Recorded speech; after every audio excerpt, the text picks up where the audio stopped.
I wondered if you could just give me your perspective on what it means to you and the significance to you to be fighting at home for the first time after having your last several fights and making a very big name for you around the world and in America in your last 3 fights with Wilder, but now going home finally, and not only going home, but doing so in not just any old event, but as has been discussed, what will probably break the record for the biggest attendance in the history of British boxing. Yeah, it's absolutely fantastic, Dan. I've been on the road since 2018. I've been in some tough fights around the world, and it's finally good to come back to break all records on UK soil in such a long time. To be fighting at the National Stadium in Wembley, London.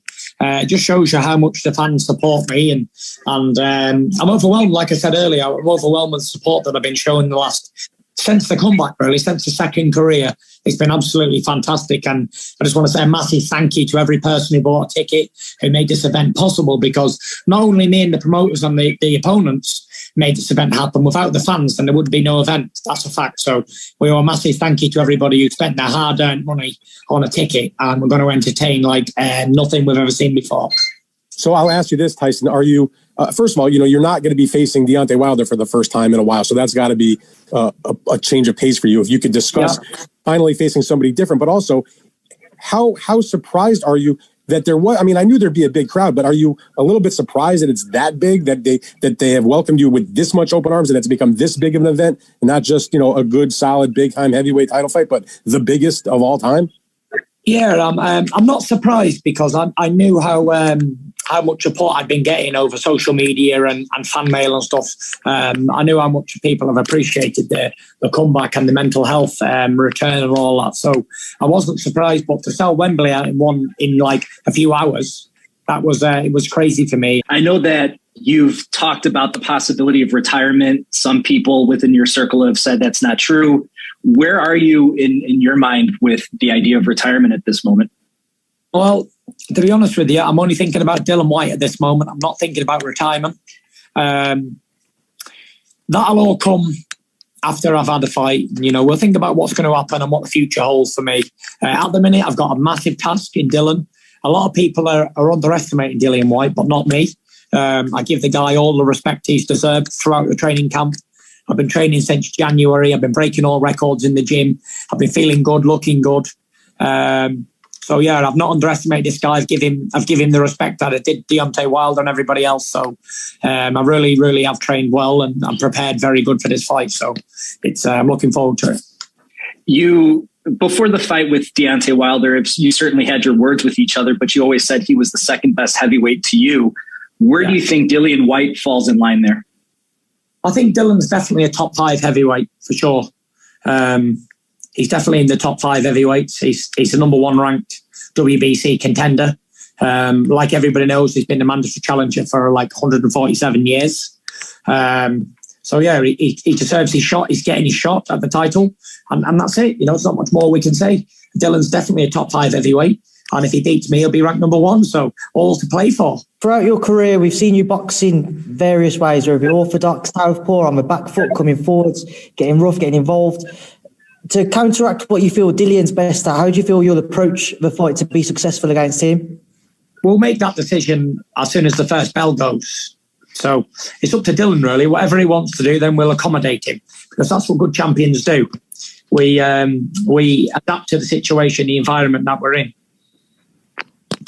Tyson, I'm also just one more. I'm just also interested to know, throughout your career, you've been used to kind of, especially recently, those big fight build-ups where you've had interactions with your opponent. Granted, in the third Wilder fight, Deontay wasn't as forthcoming as what maybe people would have thought.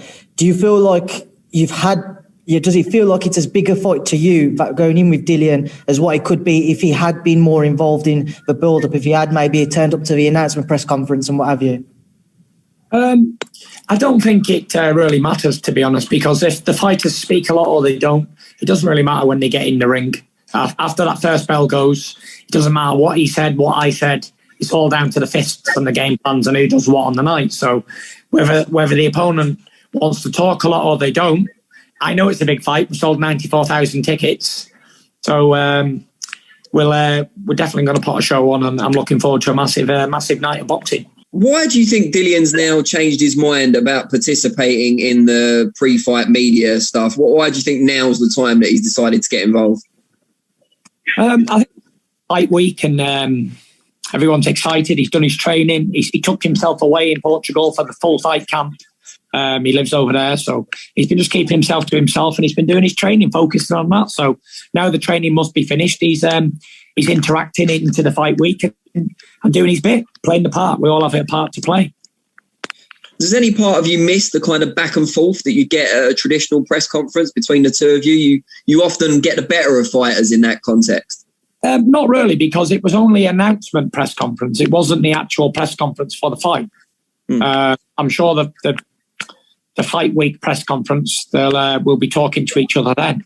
You know, the first initial press conference wasn't really a big thing. It was months away from the fight, and both fighters had to go into training camps for the whole time.